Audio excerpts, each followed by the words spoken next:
योग वासिष्ठ। मुक्ति के विषय में भगवान रमण महर्षि ने कहा, चिताभास वह आत्मा का अनुभव है जो मन के चमकने के रूप में प्रकट होता है।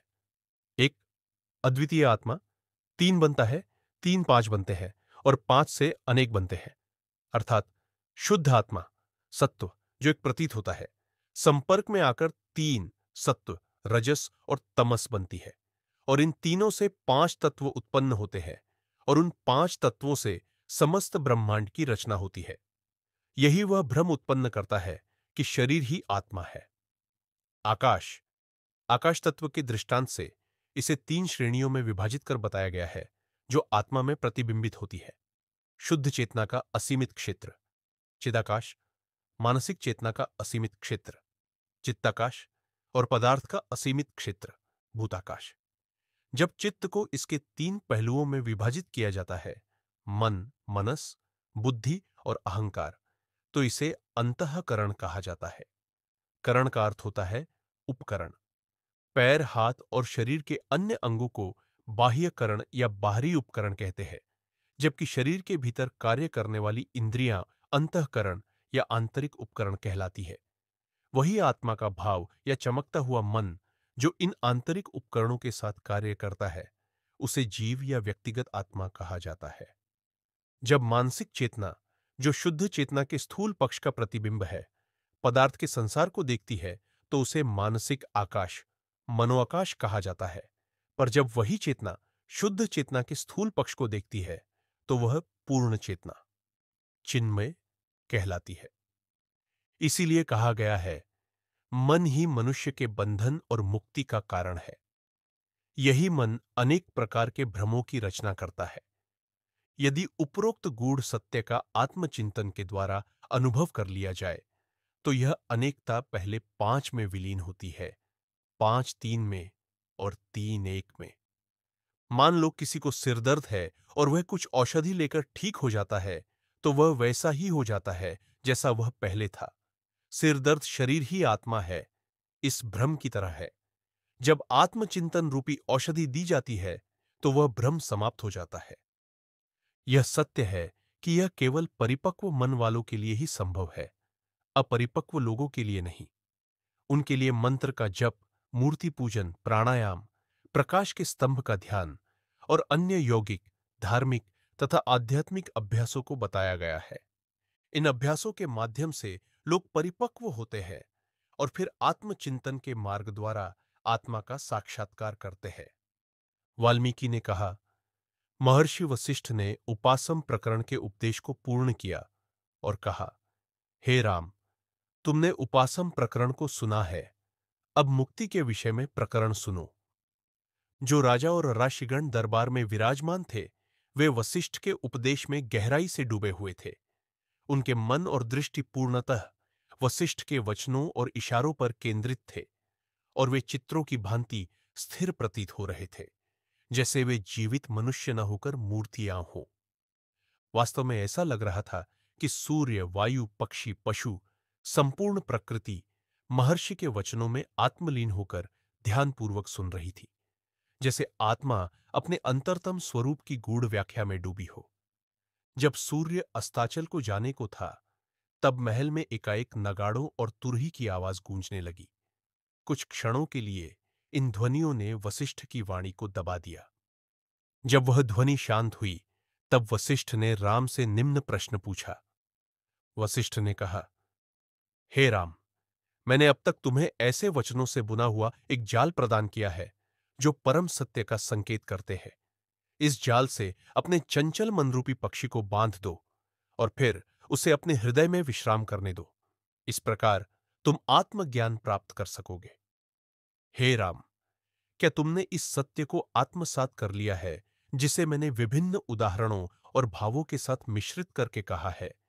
जैसे एक कहावत में हंस दूध और पानी के मिश्रण से केवल दूध ही ग्रहण कर लेता है। तुम्हें इस सत्य पर बार बार चिंतन करना चाहिए, आरंभ से अंत तक, और इस मार्ग पर अब अग्रसर होना चाहिए, हे कुलीनात्मा। यदि तुम्हारा बुद्धि इस सत्य से पूरित हो और फिर भी तुम विविध कर्मों में लगे रहो, तब भी तुम्हें कोई बंधन नहीं होगा, अन्यथा तुम गिर जाओगे, जैसे हाथी एक पहाड़ी से गिर जाता है। और यदि तुम इस उपदेश को केवल बौद्धिक मनोरंजन के लिए ही ग्रहण करते हो और इसे अपने जीवन में उतारते नहीं, तो तुम अंधे व्यक्ति की भांति लड़खड़ा कर गिर जाओगे। जिस पूर्णता या मुक्ति की मैंने शिक्षा दी है, उसे पाने के लिए तुम्हें वैराग्यपूर्ण जीवन जीना चाहिए और प्रत्येक स्थिति में जो उचित हो वही कर्म करना चाहिए। निश्चय जानो कि यही सभी शास्त्रों की शिक्षा का सार है। सभा में उपस्थित सभी राजा और अराशी जब विदा होने की अनुमति पाए तो वे अपने अपने स्थान को लौट गए। वे वशिष्ठ के उपदेशों पर मनन करते रहे और आपस में उन पर चर्चा करते हुए केवल कुछ ही घंटे सुखद व गहरे निद्रा में व्यतीत किए। वाल्मीकि ने आगे कहा, जल्द ही रात का अंधकार हटने लगा। जैसे आंतरिक बुद्धि के जागरण के साथ मानसिक संस्कार मिटने लगते हैं, पूर्व दिशा से प्रकाश की किरणें पूरब और पश्चिम की पर्वत चोटियों को प्रकाशित करने लगी। राम, लक्ष्मण और अन्य सभी उस शुभ घड़ी में जाग उठे और अपने प्रातःकालीन धार्मिक कर्तव्यों का पालन किया। फिर वे शीघ्रता से वशिष्ठ के आश्रम की ओर प्रस्थान कर गए। उन्होंने वशिष्ठ का उचित पूजन किया, उनके चरणों में प्रणाम किया और उनके साथ राजसभा की ओर चले। सभा में फिर एक बार दर्शक गण भर गए, किंतु वहां पूर्ण मौन छाया हुआ था। सभा का स्थान फिर से दिव्य आत्माओं और सिद्ध ऋषियों से भर गया, जो पूर्व दिनों की भांति अपने अपने स्थानों पर बैठ गए। राम ने श्रद्धाभाव से वशिष्ठ के मुखमंडल की ओर निहारते हुए देखा। वशिष्ठ ने कहा, हे राम, क्या तुम्हें अब तक मेरे कहे हुए वे वचन स्मरण है जो सत्य या आत्मज्ञान की अनुभूति कराने में सक्षम है?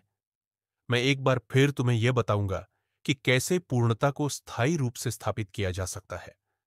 वैराग्य, असंवर्तित मन और सत्य की स्पष्ट समझ द्वारा इस संसार सागर जन्म मरण के बंधन को पार किया जा सकता है।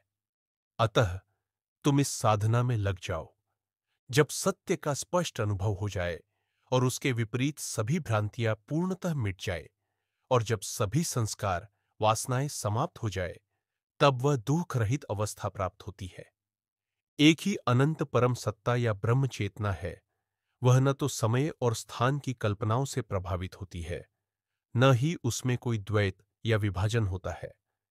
केवल वही अनंत सत्ता अस्तित्वमान है और किसी प्रकार से उसने द्वैत का रूप धारण कर लिया है। किंतु जब वास्तव में अनंत सत्ता का विभाजन संभव ही नहीं, तब यह द्वैत कैसे उत्पन्न हो सकता है? यह जानकर अहंकार का त्याग करो और आत्मा में ही आनंदित रहो। न तो कोई मन है, न ही अज्ञान, न कोई व्यक्तिगत आत्मा। ये सभी केवल ब्रह्मा के मन में उत्पन्न हुई कल्पनाएं हैं। जो कुछ भी वस्तुएं हैं, जो कुछ भी मन है और उसकी इच्छाएं हैं, वह सब वास्तव में एक ही ब्रह्म चेतना है। वही एक चेतना पाताल लोक, पृथ्वी और स्वर्ग में प्रकाशित होती है। जब तक अज्ञान से उत्पन्न धारणाएं बनी रहती हैं, जब तक अनंत के अतिरिक्त किसी अन्य का अनुभव होता है और जब तक संसार नामक जाल में आशा बनी रहती है, तब तक मन आदि की धारणाएं बनी रहती है। जब तक कोई शरीर को मैं मानता है, जब तक आत्मा को दृष्ट के साथ जोड़ा जाता है और जब तक वस्तुओं में यह मेरा है की भावना होती है, तब तक मन आदि को लेकर भ्रम बना ही रहता है।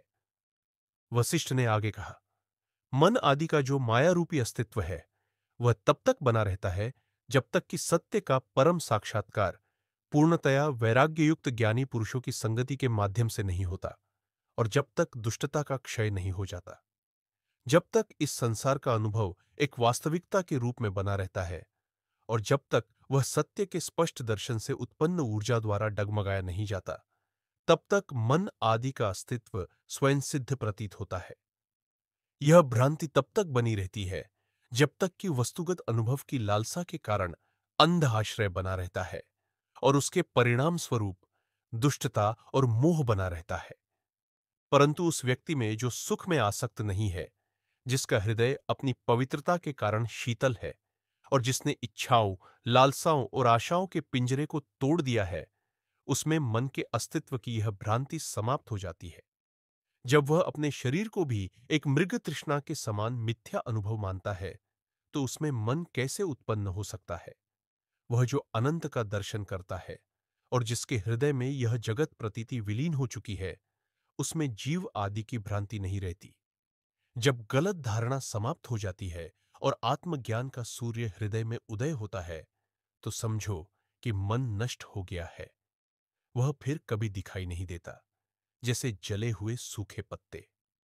वे मुक्त पुरुष जो अभी जीवित है और जो परम सत्य तथा सापेक्ष जगत दोनों को देखते हैं, उनके मन की जो स्थिति है, उसे सत्व पारदर्शिता कहा जाता है। उसे मन कहना अनुचित है, वह वास्तव में सत्व ही है। ये सत्य के ज्ञाता मन रहित होते हैं और पूर्ण संतुलन की अवस्था में रहते हैं। वे इस जीवन को खेल की भांति जीते हैं। वे निरंतर आंतरिक प्रकाश को देखते हैं, भले ही वे विविध क्रियाओं में संलग्न प्रतीत होते हो। उनमें द्वैत, अद्वैत अथवा अन्य कोई भी धारणा उत्पन्न नहीं होती, क्योंकि उनके हृदय में कोई वासना नहीं होती।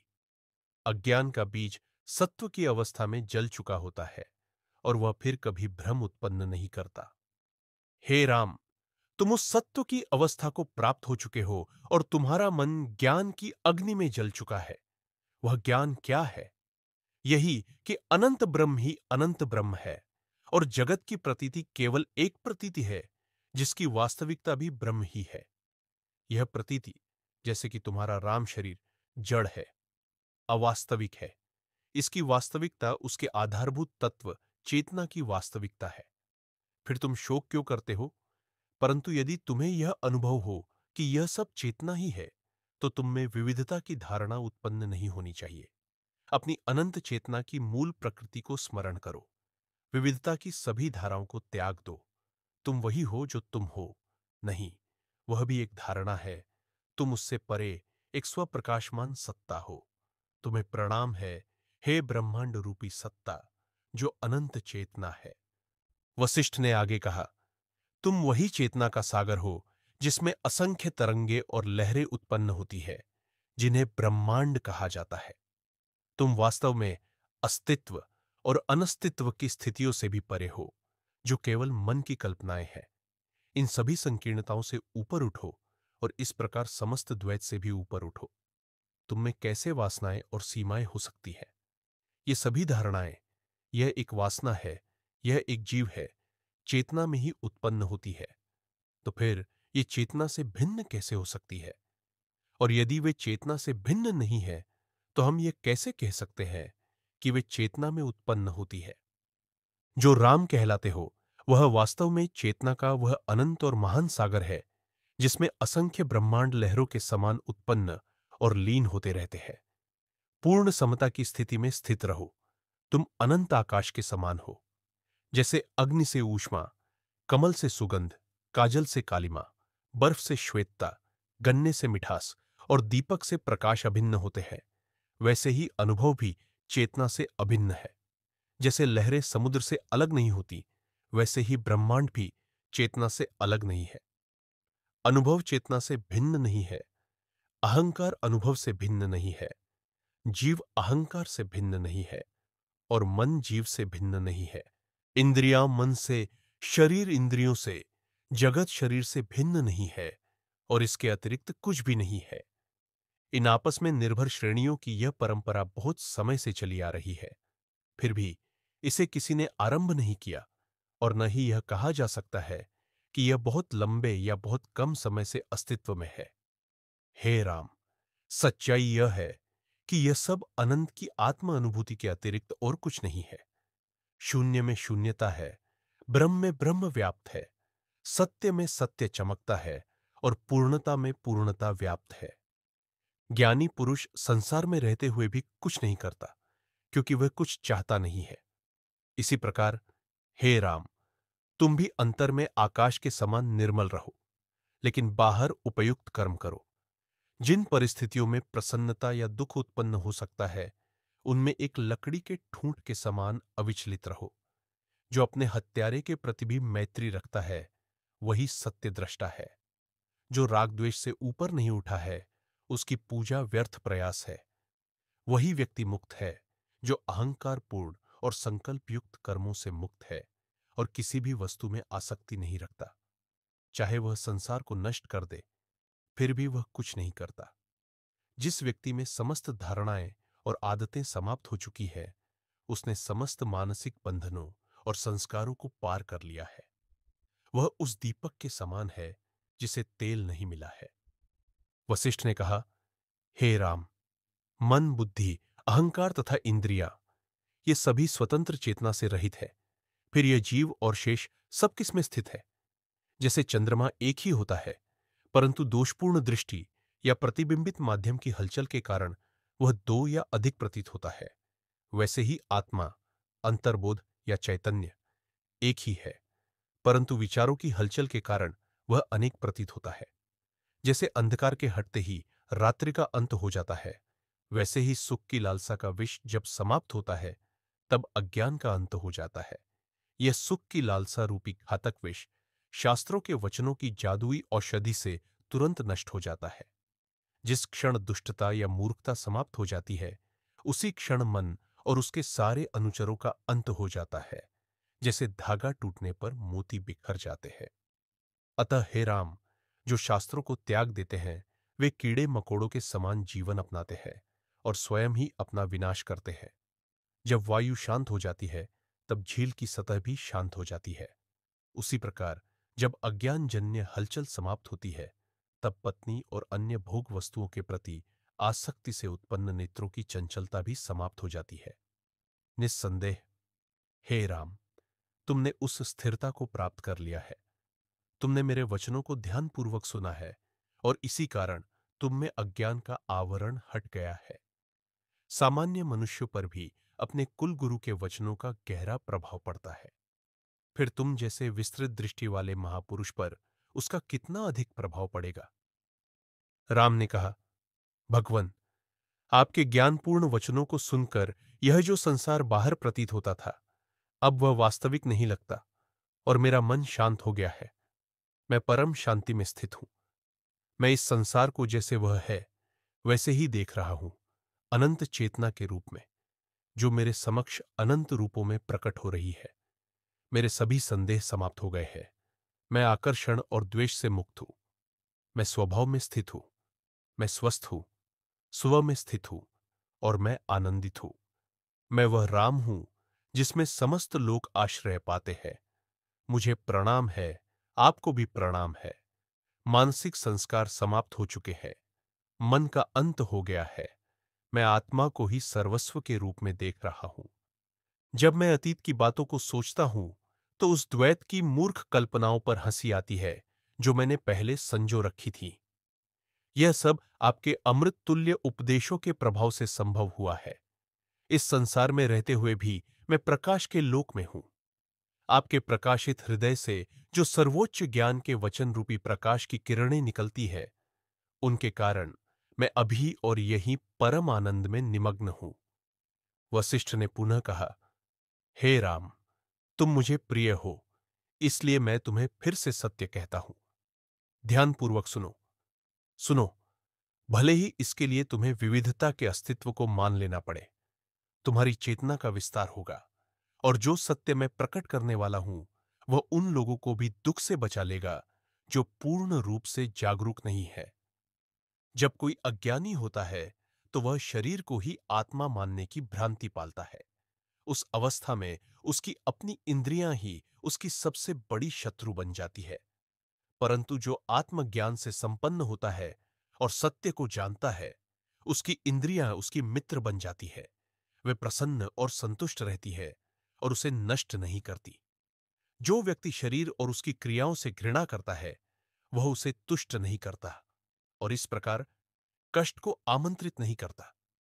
आत्मा शरीर से प्रभावित नहीं होती और न ही शरीर आत्मा से कोई संबंध रखता है। वे दोनों प्रकाश और अंधकार की भांति भिन्न है। आत्मा, जो समस्त विकारों और विकृतियों से परे है, न तो उत्पन्न होती है और न ही समाप्त होती है। जो कुछ भी घटित होता है, वह इस शरीर के साथ होता है, जो जड़, अज्ञानी, अचेतन, सीमित, नश्वर और कृतघ्न है। जो होना है, हो जाने दो। परंतु यह शरीर इंद्रियों या मन के माध्यम से उस शाश्वत चेतना को कैसे जान सकता है? जब एक को वास्तविक माना जाता है, तो दूसरा स्वतः ही समाप्त हो जाता है। जब इन दोनों की प्रकृति पूरी तरह से भिन्न है, तो सुख दुख का अनुभव भी समान कैसे हो सकता है? जब इनमें कोई संबंध नहीं है और हो भी नहीं सकता, तब वे साथ साथ कैसे विद्यमान रह सकते हैं? जब एक का उदय होता है, तो दूसरा समाप्त हो जाता है, जैसे दिन निकलने पर रात्रि का अंधकार समाप्त हो जाता है। आत्मज्ञान कभी आत्म अज्ञान में परिवर्तित नहीं हो सकता, जैसे परछाई कभी गर्म नहीं हो सकती। ब्रह्म, जो सत्य है, वह कभी असत्य नहीं बन सकता, भले ही कोई विविधता को देखे। और शरीर कभी भी अनंत चेतना का स्वरूप नहीं धारण कर सकता। यद्यपि आत्मा सर्वव्यापी है, वह शरीर से प्रभावित नहीं होती, जैसे कमल जल से अप्रभावित रहता है। इसी प्रकार जैसे आकाश वायु की गति से प्रभावित नहीं होता, वैसे ही यह अनंत आत्मा वृद्धावस्था, मृत्यु, सुख दुख, अस्तित्व और अनस्तित्व जैसे शरीरगत अवस्थाओं से प्रभावित नहीं होती। यद्यपि यह सभी शरीर भ्रांत बुद्धि द्वारा देखे जाते हैं, वे सभी उसी अनंत चेतना में स्थित हैं। जैसे लहरें समुद्र पर दिखाई देती हैं, विविधता और विकृति की जो प्रतीतियां हैं, वे केवल प्रतिबिंबित माध्यम की विशेषताएं हैं। सत्य या अनंत आत्मा इनसे प्रभावित नहीं होता, जैसे सूर्य विभिन्न दर्पणों या अन्य परावर्तक माध्यमों में प्रतिबिंबित होकर विविधता और कंपन के बावजूद स्वयं अप्रभावित रहता है। जब आत्मा के विषय में यह सत्य स्पष्ट रूप से देखा जाता है, तो आत्म अज्ञान की धारणा तत्काल समाप्त हो जाती है। वशिष्ठ बोले, हे राम, शरीर और उसमें स्थित बुद्धि की सही समझ प्राप्त कर लेने से संपूर्ण सृष्टि, उसकी भौतिक और आध्यात्मिक दोनों अवस्थाओं को उसी प्रकार सरलता से जाना जा सकता है, जैसे दीपक के प्रकाश में वस्तुएं स्पष्ट दिखाई देती हैं। परंतु जब यह सही समझ नहीं होती, तब हृदय में भ्रांति और मिथ्या धारणाएं उत्पन्न होती है, जो वास्तव में किसी भी ठोस आधार से रहित होती है। ऐसी भ्रांत धारणाओं से भ्रमित होकर, जो कि सच्चे ज्ञान के प्रकाश के अभाव में उत्पन्न होती है, मनुष्य निरंतर और व्यर्थ ही इस ओर उस ओर उड़ता रहता है, जैसे हवा में एक तिनका। जब तक उस ब्रह्मबोध का स्वाद प्रत्यक्ष अनुभव नहीं होता, तब तक इंद्रियां अपने अपने विषयों को पकड़ने की चेष्टा करती है और यह भ्रम करती है कि यह संपर्क कोई सार्थक अनुभव प्रदान करता है। वस्तुतः वह अनंत और अविनाशी चैतन्य सभी में व्याप्त है, परंतु आत्मज्ञान के अभाव में वह स्वयं को नहीं जानता और सीमित प्रतीत होता है। प्राण शक्ति और उसके सहयोगी यहां केवल जीवन की गति को बनाए रखने हेतु कार्य करते हैं, न कि किसी अन्य उद्देश्य के लिए। आत्मज्ञान के अभाव में मनुष्यों की सारी वाणी और गर्जना ऐसे होती है, जैसे कोई बंदूक ध्वनि कर रही हो। वे अंततः विनाश की ओर ले जाती है और किसी कल्याण में परिणत नहीं होती। मूर्ख अपने श्रम का फल भोगते हैं, यह जाने बिना कि वे एक तप्त शिला पर आराम कर रहे हैं। ऐसे मूर्खों की संगति करना ऐसा है मानो किसी वन में उस वृक्ष पर बैठे हों जिसे काटा जा रहा है। उनके लिए जो कुछ भी किया जाए वह व्यर्थ है, जैसे हवा में डंडा चलाना। उन्हें जो कुछ भी दिया जाए वह कीचड़ में फेंकना है, और उनसे वार्तालाप करना ऐसा है जैसे कोई कुत्ता आकाश की ओर भौंक रहा हो। आत्मा की अज्ञानता ही सारे दुखों और आपदाओं की जड़ है। बताओ हे राम, क्या एक भी ऐसा दुख है जिसका मूल कारण आत्म अज्ञान न हो? यह संपूर्ण सृष्टि अज्ञान से व्याप्त है और वही इसे बनाए रखता है। जो अज्ञानी है वह बार बार भयानक दुखों का सामना करता है और कभी कभी ही सुख को पाता है। शरीर, धन और पत्नी जैसे दुखों के कारण उस व्यक्ति के जीवन से नहीं हटते जो आत्मा को नहीं जानता, क्योंकि जो यह दृढ़ विश्वास करता है कि यह शरीर ही आत्मा है, उसकी अज्ञानता का कोई अंत नहीं। ऐसे में उसमें सच्चा आत्मज्ञान कैसे उत्पन्न हो सकता है? जब तक यह अज्ञान कायम है, मूर्ख बार बार पतन को प्राप्त होता है। उसका दुख कभी समाप्त नहीं होता। चंद्रमा की शीतल किरणें भी उसके लिए विषैली धुआं बन जाती है। नरक के द्वार उसके लिए खुले रहते हैं, उसे निगलने के लिए उत्सुक। वशिष्ठ बोले, केवल मूर्ख की आंखों में यह विषैली लता, स्त्री, चंचल नेत्रों और मोती जैसे मुस्कुराते दांतों के पुष्प धारण करती प्रतीत होती है। केवल दुष्ट व्यक्ति के हृदय में यह भयानक मोहवृक्ष उगता है, जिसमें असंख्य पापरूपी पक्षी निवास करते हैं। उसके दुष्ट हृदय के वन में द्वेष की अग्नि धधकती है। उसका मन ईर्ष्या से भर गया है, जिससे दूसरों की निंदा की घास फूस उगती है। उसके हृदय में जो एकमात्र कमल है वह है जलन, जिस पर चिंता की मधुमक्खियां मंडराती है। मृत्यु केवल ऐसे दुष्ट मूर्खों के लिए ही होती है। जन्म और बाल्यावस्था युवावस्था में परिवर्तित होती है, युवावस्था वृद्धावस्था में, और वृद्धावस्था मृत्यु में, और ये सब अज्ञानी के लिए बार बार होती रहती है। अज्ञानी मनुष्य उस बर्तन की भांति है जिसे संसार नामक रस्सी से बांधकर कभी अंधे कुएं में नीचे गिराया जाता है और कभी ऊपर खींचा जाता है।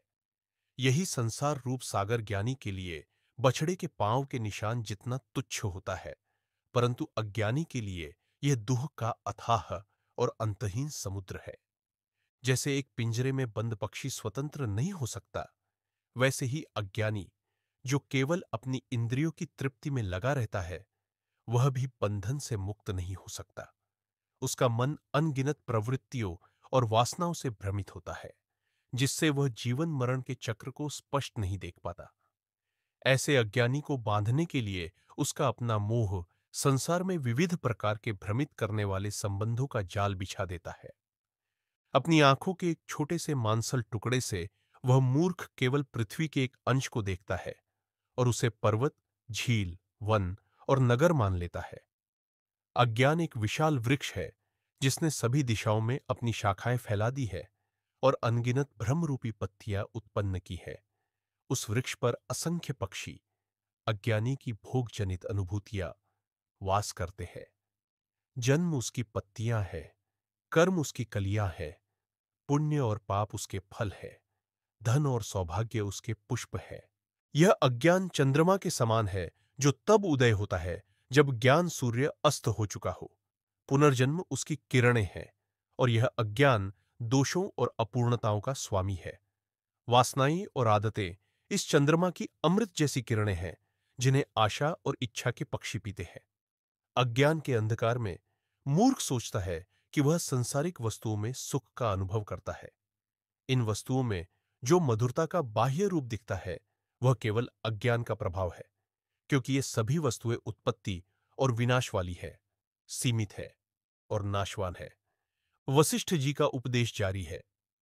जो स्त्रियां तुम यहां मोती और अन्य आभूषणों से सुसज्जित और चमकदार रूप में देखते हो, वे केवल तुम्हारे अपने भ्रम की सृष्टि है। वे वासना के समुद्र में उठने वाली लहरें हैं। यही भ्रम है जो मांस, चर्बी, त्वचा आदि के रूपांतरण में आकर्षण और प्रलोभन देखता है और इन्हें मोहक बना देता है। और इसी भ्रम के कारण उनके स्तनों को स्वर्ण कलश और होठों को अमृत का स्रोत कहा जाता है। यही भ्रम है जो किसी को धन और समृद्धि की खोज में लगा देता है, जो प्रारंभ में मूर्खों को मीठा लगता है, जो मध्य में द्वंद्वों, सुख दुख, आनंद दुख, सफलता विफलता का कारण बनते हैं और जो बहुत जल्दी समाप्त हो जाते हैं। समृद्धि की खोज से अनगिनत सुखों और दुखों की शाखाएं उत्पन्न होती है। यह भ्रम अनादिकाल से एक नदी की तरह बहता आता है और व्यर्थ कर्मों और उनके परिणामों से मटमैला और अंधकारमय हो जाता है। यह बार बार जन्मों का कारण बनता है और सुख या आनंद प्राप्त करने के लिए किए गए कर्मों की कड़वी प्रतिक्रियाओं से यह और भी बढ़ता जाता है। ऐसे कर्म एक खराब हवा के समान होते हैं जो धूल का एक बादल उठाती है, जिसके कण शारीरिक और मानसिक रोग, वृद्धावस्था और विभिन्न रिश्तों के रूप में होते हैं। ये सभी अंततः मृत्यु या समय के मार्ग की ओर जाते हैं, जिसका अंतहीन और गहरी भूख है और जो सभी संसारों को तब निगल लेता है जब वे परिपक्व हो जाते हैं। युवावस्था चिंताओं और एंजाइटीज के भूतों से पीड़ित होती है, जो तब नृत्य करते हैं जब ज्ञान का चाँद नहीं चमकता, और युवावस्था भ्रम के घने अंधकार की ओर बढ़ती जाती है। व्यक्ति की जीभ, वाणी की शक्ति, यह सामान्य और अशिक्षित लोगों की सेवा में अत्यधिक कार्य करती है और धीरे धीरे दुर्बल हो जाती है। इसी बीच दरिद्रता अपने हजारों शाखाएं फैलाती है, जो दुख और कठिन श्रम के फल देती है। फिर भी लोभ, जो खाली और निरर्थक होता है और जो आत्मिक उन्नति के लिए नाशक है, भ्रम के अंधकार में विजय का उद्घोष करता है। चुपचाप वृद्धावस्था की बिल्ली युवावस्था के चूहे को पकड़ लेती है। यह सृष्टि सारहीन है, फिर भी इसे एक झूठा यथार्थ मिलता है। यह धर्म, सदाचार और अर्थ समृद्धि की प्राप्ति के फल भी उत्पन्न करती है। यह संसार जो आकाश से घिरा हुआ है और सूर्य और चंद्रमा के नेत्रों से युक्त है, केवल इसके ठोस रूप के भ्रम से टिका हुआ है। इस संसार रूपी झील में शरीर नामक कमल खिलते हैं और जीवन शक्ति के मधुमक्खियां उन्हें अपना बसेरा बनाती है। वशिष्ठ जी का उपदेश जारी है। यह संसार बोध इंद्रियों में बंद है, आत्म सीमाओं, संस्कारों और आशाओं और इच्छाओं की शक्तिशाली डोर से बंधा हुआ है। यह संसार रूपी दृश्य एक कोमल बेल की तरह है, जो प्राण जीवन शक्ति की गति की हवा में हमेशा कांपती रहती है और हमेशा विभिन्न प्राणियों को छोड़ देती है जो अपनी तबाही की ओर बढ़ते हैं। बहुत से महान लोग हैं जिन्होंने इस नरक रूपी संसार के कीचड़ से ऊपर उठकर बिना किसी संकोच के थोड़े समय के लिए आनंदित होते हैं। यहां देवता रहते हैं जो आकाश में कमल की तरह विराजते हैं। इस सृष्टि में कर्म उस कमल की तरह है जो व्यर्थ इच्छा से दूषित होते हैं, जो मानसिक संस्कारों के जाल में फंसे होते हैं और जिनमें गतिशीलता का सुगंध होता है। परंतु यह संसार रूपी दृश्य एक छोटी मछली की तरह है जो इस सीमित स्थान में उत्पन्न होती है और जल्दी ही कृतांता, कर्मों का समापन नामक अडिग और अविजय बूढ़े गिद्ध द्वारा निगल ली जाती है। फिर भी विविध दृश्य दिन प्रतिदिन उत्पन्न होते हैं और समाप्त हो जाते हैं, जैसे समुद्र की सतह पर लहरें और तरंगे उभरती और विलीन होती रहती है। समय नामक कुम्हार सभी इनको कुम्हार के चक्र की तरह घुमाता रहता है। अनगिनत वन, जिन्हें सृष्टि कहा गया है, समय के जंगल आग में राख हो गए हैं। यही इस सृष्टि की स्थिति है। लेकिन क्योंकि अज्ञानी अपने स्वयं के झूठे विचारों में बंधे रहते हैं, न तो संसार की अस्थिरता और न ही उनके जीवन में जो कठोर आघात आता है उन्हें जागृत कर पाते हैं। यह मानसिक कंडीशनिंग या आत्मसीमा पूरे संसार चक्र के दौरान बनी रहती है, जैसे देवताओं के प्रमुख इंद्र के शरीर की तरह। जैसे अनायास ही इस सब के बीच कुछ दिव्य रूप प्रकट होते हैं जिनमें शुद्धतम स्वभाव प्रकट होता है। जहां निसंचल प्राणी समय के रहस्य का अवलोकन करते हैं, वहीं गतिशील प्राणी आकर्षण और प्रतिकर्षण, प्रेम और द्वेष के द्वैतिक बलों से आहत होकर सुख दुख, वृद्धावस्था और मृत्यु जैसी भयंकर बीमारियों से परेशान हो जाते हैं और दुर्बल और विकृत हो जाते हैं। इन प्राणियों में कीड़े और कीट अपनी पूर्व की बुरी क्रियाओं के परिणामों को शांति से और धैर्यपूर्वक सहन करते हैं और उन्हें हमेशा के लिए आत्मसात करते रहते हैं। लेकिन वह अदृश्य समय या मृत्यु जो विचार से परे है, सब कुछ निगल जाता है। वशिष्ठ जी का उपदेश जारी है। वृक्ष खड़े होते हैं, दुखों का चित्र, जो ठंड, हवा और गर्मी सहते हैं, फिर भी फूलों से लदे रहते हैं और फल देते हैं। इस संसार नामक कमल में बंद प्राणी जैसे मधुमक्खियां लगातार भ्रमित होकर गुनगुनाती रहती है। यह समग्र ब्रह्मांड, जैसा कि कहा जा सकता है, काली, जो कालसैक या मृत्यु का स्त्री रूप है, नामक देवी का भिक्षाटन कटोरा है, जिनकी प्रकृति कर्म और गति है। यह काली लगातार इस कटोरे को इस संसार के सभी प्राणियों से भरने की कोशिश करती है और फिर उन्हें बार बार अपने स्वामी को अर्पित करती है। इस ब्रह्मांड की तुलना एक वृद्ध महिला से की जा सकती है। आत्म अज्ञान का अंधकार उसका बाल है। सूर्य और चंद्रमा उसकी बेचैन आंखें हैं। उसकी आंतरिक और बाह्य प्रकृति में ब्रह्मा, विष्णु, इंद्र, पृथ्वी, पर्वत आदि आते हैं। ब्रह्मा के निराकार सत्य का खजाना उसकी छाती में छिपा हुआ है। उसकी माता वह चेतना शक्ति है, या वह चेतना शक्ति के रूप में जानी जाती है। वह अत्यधिक अशांत और अस्थिर है, जैसे एक बादल। ताराई उसकी दांत है, प्रातः और सांझ उसके होंठ है, कमल उसकी हथेली है, आकाश उसका मुंह है, सात महासागर उसकी माणिक माला है। वह नीले आकाश की वस्त्र धारण करती है। ध्रुव उसका नाभि है, वन उसकी शरीर के बाल है। यह वृद्ध महिला बार बार जन्म लेती है, वह बार बार मरती है। यह सब चेतना के प्रकाश में घटित होता है। इसमें ब्रह्मा द्वारा एक क्षण में उत्पन्न किए गए देवता है, और ऐसे प्राणी हैं जो ब्रह्मा की आंखें बंद करने से नष्ट हो जाते हैं। उस सर्वोच्च चेतना में रुद्र है, जो एक क्षण में हजारों समय चक्रों की शुरुआत और समापन करते हैं, और अन्य देवता हैं जो एक क्षण में रुद्र जैसे देवताओं को उत्पन्न और नष्ट करते हैं। निश्चित रूप से ऐसी सृष्टि अनंत है। अनंत चेतना के लिए अनंत स्थान में क्या असंभव है? फिर भी ये सब केवल कल्पना है, जो अज्ञान का प्रकट रूप है। सभी समृद्धि और सभी विपत्ति, बाल्यावस्था, युवावस्था, वृद्धावस्था और मृत्यु, साथ ही दुख, सुख और दुख में डूबे रहने का अनुभव, और बाकी सब, ये सभी अज्ञान के घने अंधकार के विस्तार है। वशिष्ठ जी का उपदेश जारी है। हे राम, अब मैं तुम्हें बताऊंगा कि यह अज्ञान नामक बेल किस प्रकार चारों दिशाओं में फैलती है। यह बेल संसार रूपी वन में फली फूली है, और यह चेतना के पर्वत में जड़ी हुई है। तीनों लोक इसके शरीर है, और समग्र ब्रह्मांड इसकी त्वचा है। सुख और दुख, अस्तित्व और अस्तित्व, ज्ञान और अज्ञान इसके मूल और फल है। जब वह अज्ञान सुख का विचार करती है तो सुख अनुभव होता है। जब वह दुख का विचार करती है तो दुख अनुभव होता है। जब अस्तित्व का विचार होता है तो अस्तित्व होता है। जब नास्तित्व का विचार होता है तो नास्तित्व होता है। यह अज्ञान अज्ञान के द्वारा फैलता है और अधिक अज्ञान उत्पन्न करता है।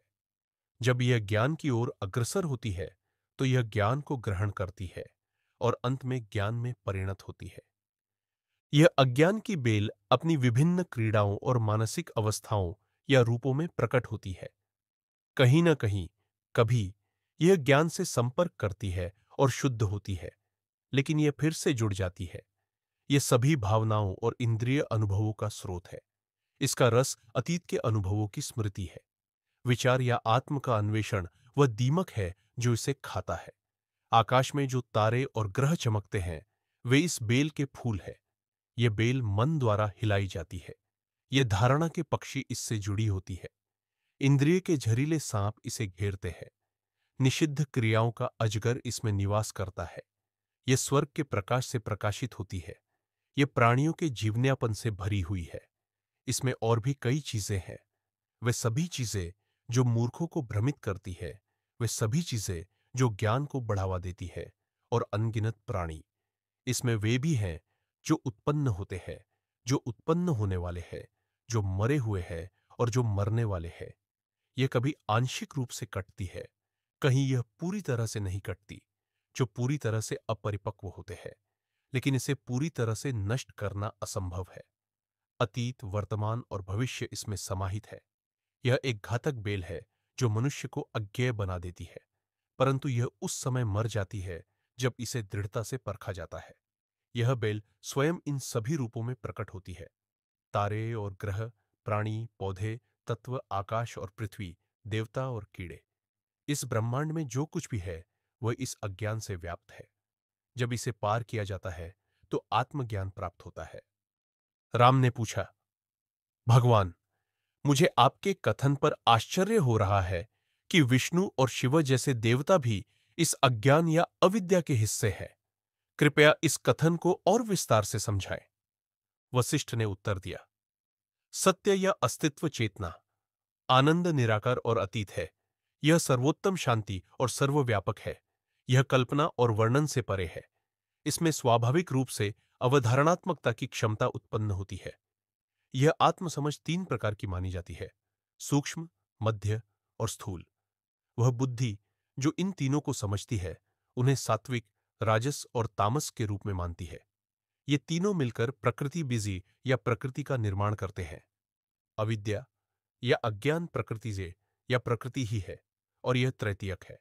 यह सभी प्राणियों का स्रोत है, इसके परे सर्वोच्च है। प्रकृति के इन तीन गुणों, सात्विक, राजसन और तामसिक, को फिर से तीन तीन में विभाजित किया जाता है, अर्थात प्रत्येक का सूक्ष्म, मध्य और स्थूल रूप होता है।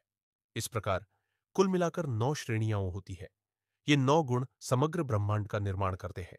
साधु, तपस्वी, सिद्ध, पातालवासी, देवता, ये अविद्या के सात्विक वन हिस्से हैं। इनमें से देवता और पातालवासी तामसम रूप है, साधु राजसम रूप है, और विष्णु, शिव आदि सात्विक को रूप है।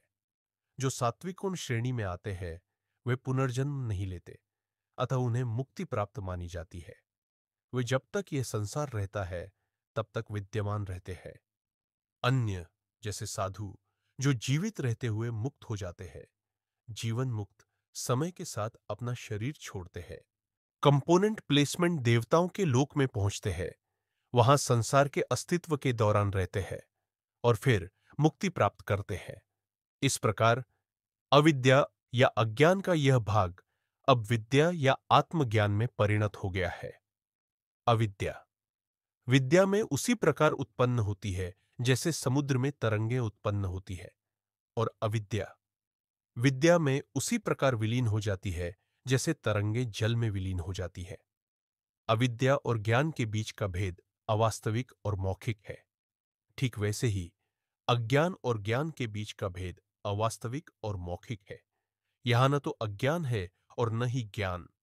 जब आप ज्ञान और अज्ञान को दो अलग अलग तत्वों के रूप में देखना बंद कर देते हैं तो जो है वही है। विद्या का स्वयं में प्रतिबिंब ही अविद्या मानी जाती है। जब इन दोनों धारणाओं को छोड़ दिया जाता है तो जो बचता है वही सत्य है। यह कुछ भी हो सकता है या यह कुछ भी नहीं हो सकता है। यह सर्वशक्तिमान है, यह आकाश से भी अधिक रिक्त है, फिर भी यह रिक्त नहीं है क्योंकि यह चेतना से पूर्ण है। जैसे बर्तन के भीतर का आकाश यह अकल्पनीय और सर्वव्यापी है, यह सभी वस्तुओं में वास्तविकता है। जैसे एक चुंबक लोहे की धातु को अपने पास खींचता है, वैसे ही यह अपने द्वारा उत्पन्न ब्रह्मांडीय गति को कारण बनाता है, बिना ऐसा करने की मंशा के। इसलिए कहा जाता है कि यह कुछ नहीं करता है। वशिष्ठ का उपदेश जारी है। इस प्रकार समग्र यह संसार इसके सभी गतिमान और स्थिर प्राणियों के साथ बिल्कुल कुछ भी नहीं है। कुछ भी वास्तव में भौतिक या पदार्थात्मक नहीं बन गया है। यदि अवधारणात्मकता जो अस्तित्व और नास्तित्व के विचारों को उत्पन्न करती है हटा दी जाती है तो यह महसूस किया जाता है कि ये सभी जीव व्यक्तिगत आत्मा आदि खाली व्यक्तियां हैं। मन के कारण जो संबंध मन में उत्पन्न होते हैं वे अवास्तविक होते हैं। जैसे ही रस्सी को सांप समझा जाता है, कोई भी उस सांप द्वारा नहीं डसा जा सकता। आत्मज्ञान का अभाव ही अविद्या सा या भ्रांति मानी जाती है। जब आत्मा झात हो जाती है तो व्यक्ति अनंत बुद्धिमत्ता के तट पर पहुंचता है।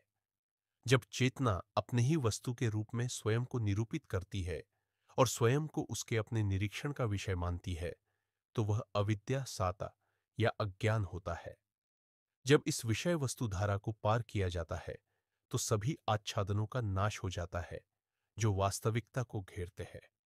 व्यक्तिगत अस्तित्व केवल वैयक्तिकृत मन है।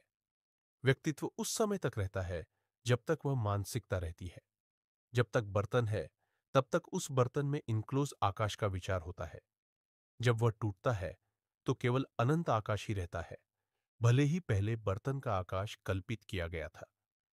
राम ने पूछा, भगवान कृपया बताएं कि यह ब्रह्म चेतना कैसे निर्जीव शिलाओं जैसे पदार्थों में परिवर्तित हो जाती है। वशिष्ठ ने उत्तर दिया, इन पदार्थों जैसे शिलाओं में चेतना स्थिर रहती है, सोचने की क्षमता को छोड़ दिया होता है, लेकिन यह नो माइंड की स्थिति तक नहीं पहुंच पाई होती। यह गहरी नींद की अवस्था जैसी है जो मुक्ति की अवस्था से बहुत दूर है। राम ने पुनः पूछा, लेकिन यदि ये पदार्थ किसी अवधारणा या ज्ञान के बिना गहरी नींद की स्थिति में रहते हैं तो मुझे लगता है कि वे मुक्ति के करीब हैं। वशिष्ठ ने उत्तर दिया, मोक्ष, मुक्ति या अनंत का साक्षात्कार किसी स्थिर प्राणी के रूप में अस्तित्व नहीं है। मुक्ति तब प्राप्त होती है जब कोई आत्म के स्वभाव में गहन विवेचन करके सर्वोत्तम शांति की स्थिति में पहुंचता है और इसके बाद उसमें आंतरिक जागृति उत्पन्न होती है। कैवल्यशा या पूर्ण स्वतंत्रता मानसिक शर्तों के पार हो जाने के बाद और एक गहरे शोध के बाद शुद्ध अस्तित्व की प्राप्ति है। बुद्धिमान लोग कहते हैं कि एक व्यक्ति तब शुद्ध अस्तित्व या ब्रह्म में स्थापित होता है जब उसने शास्त्रों में वर्णित सत्य के स्वभाव की जांच की हो और यह जांच प्रबुद्ध संतों के संग और सहायता से की हो। वशिष्ठ ने जारी रखा, जब तक मनोवैज्ञानिक सीमाएं और शर्तें हृदय में चाहे वे सूक्ष्म बीज अवस्था में ही क्यों न हो, बनी रहती है। तब तक इसे गहरी नींद की स्थिति समझना चाहिए। यह पुनर्जन्म का कारण बनती है, भले ही शांति की अवस्था का अनुभव किया जाए और मन स्वयं में लीन दिखाई दे। यह एक निष्क्रिय स्थिति है और दुख का स्रोत है। ऐसा ही निर्जीव और स्थिर वस्तुओं जैसे शिलाएं आदि की स्थिति है। ये आत्मसीमा वासनमार्ग से मुक्त नहीं है, लेकिन आत्मसीमा इनमें छिपी और अव्यक्त रहती है। जैसे फूल बीजों में अव्यक्त रहते हैं, जो अंकुरित होते हैं, बढ़ते हैं और फूल उगते हैं, और मिट्टी में बर्तन अव्यक्त रहते हैं। जहां वासन निलस्य आत्मसीमा शर्त या प्रवृत्ति का बीज होता है, वह स्थिति गहरी नींद जैसी होती है। यह पूर्णता नहीं होती।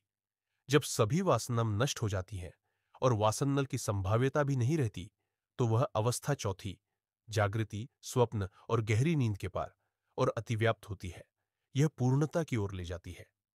वासना, अग्नि, आरण, रोग, शत्रु, मित्रता या चिपकना, घृणा और विष, ये सभी कष्टप्रद होते हैं, भले ही थोड़ी सी अवशेषता इनकी निकासी के बाद रहती हो। दूसरी ओर, यदि सभी वासना पूरी तरह से नष्ट हो जाए, तो व्यक्ति शुद्ध अस्तित्व की अवस्था में स्थापित हो जाता है। चाहे वह जीवित हो या मृत, वह फिर कभी दुख से पीड़ित नहीं होता। वशिष्ठ ने आगे कहा, चेतना शक्ति, सिद्धांत चेतना निर्जीव प्राणियों आदि में वासन के रूप में छिपी होती है। यही चेतना शक्ति प्रत्येक वस्तु के स्वभाव का निर्धारण करती है। यह प्रत्येक वस्तु के अणुओं की बुनियादी विशेषता है। यदि इसे आत्मशक्ति और उसकी आत्म या अनंत चेतना की शक्ति के रूप में नहीं पहचाना जाता है, तो यह दुनिया के रूप में भ्रांति उत्पन्न करती है।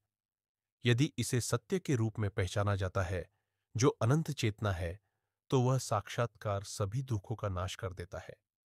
इस सत्य को न देखना अविद्या या अज्ञान कहा जाता है। यही अज्ञान दुनिया के रूप की उत्पत्ति का कारण है, जो सभी अन्य घटनाओं का स्रोत है। जैसे पहला विचार गहरी नींद को परेशान करता है और उसे समाप्त कर देता है, वैसे ही आंतरिक बुद्धिमत्ता का सबसे हल्का जागरण अज्ञान का नाश कर देता है। जब कोई अंधकार में प्रकाश लेकर उसे देखना चाहता है, तो अंधकार गायब हो जाता है। जब विवेचनात्मक प्रकाश अज्ञान पर डाला जाता है, तो अज्ञान समाप्त हो जाता है।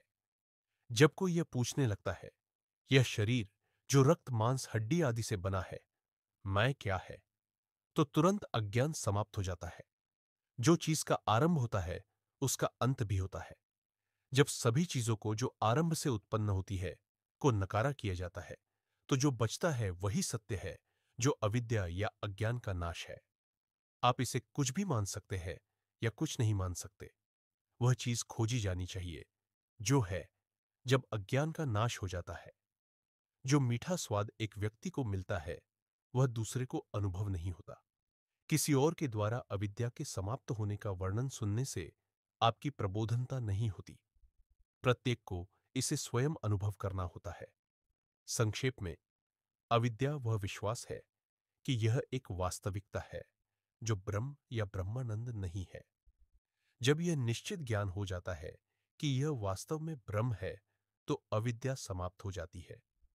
इस कथा से जो मुख्य बातें सीखी जा सकती हैं, वे निम्नलिखित है। मुक्ति का स्वभाव। मोक्ष।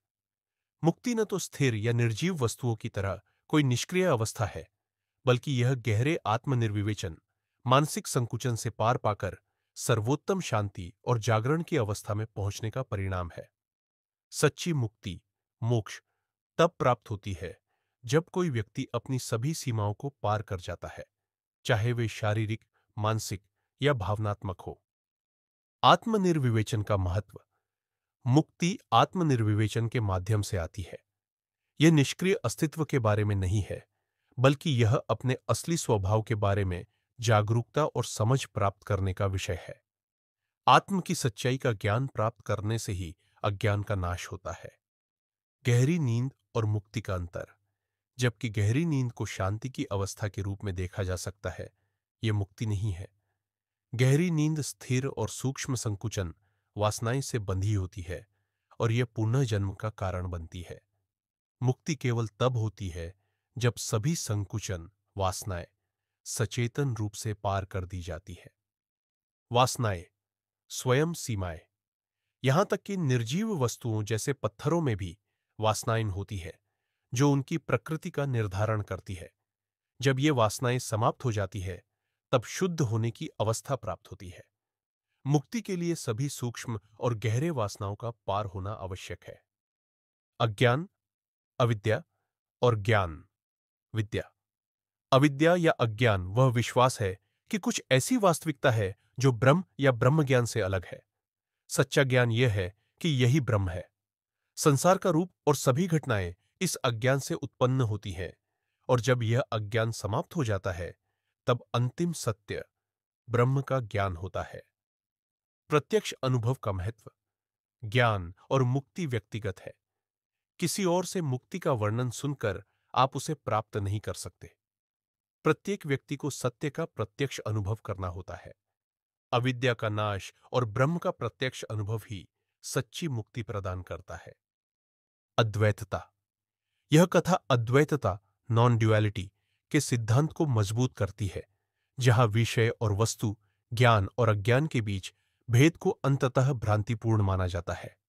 जब सभी चीजों की एकता का ज्ञान होता है और द्वैतवादी विचारों से पार पाया जाता है, तो मुक्ति प्राप्त होती है। कहानी का समापन इस प्रकार होता है। यह कथा हमें यह समझाती है कि सच्ची मुक्ति, मोक्ष, केवल गहरी नींद या निष्क्रिय अवस्था में नहीं है, बल्कि यह आत्मज्ञान और विवेचन के माध्यम से प्राप्त होती है। गहरी नींद भले ही शांति का आभास देती हो, लेकिन वह सत्य के ज्ञान से दूर होती है। मुक्ति के लिए आत्मा की सच्चाई का पूर्ण अनुभव आवश्यक है, और यह अनुभव केवल स्वयं के द्वारा किया जा सकता है। जब तक व्यक्ति अपनी वासनाओं और मानसिक संकुचन से मुक्त नहीं होता, तब तक वह संसार के बंधनों में बंधा रहता है। कहानी का अंत इस बिंदु पर होता है कि ज्ञान और मुक्ति का अनुभव व्यक्तिगत होता है। किसी और से इसका वर्णन सुनकर कोई भी व्यक्ति इसे नहीं प्राप्त कर सकता। उसे स्वयं अपनी आंतरिक सच्चाई का ज्ञान प्राप्त करना होता है। जब अज्ञान, अविद्या समाप्त हो जाता है और ब्रह्म का ज्ञान होता है, तभी वह सच्ची मुक्ति प्राप्त करता है। यह कथा हमें जीवन में आत्मज्ञान की ओर अग्रसर होने और हर विचार, हर भावना और हर अनुभव में उस अज्ञान को समाप्त करने की प्रेरणा देती है, जो हमें हमारी वास्तविक स्थिति से दूर रखता है।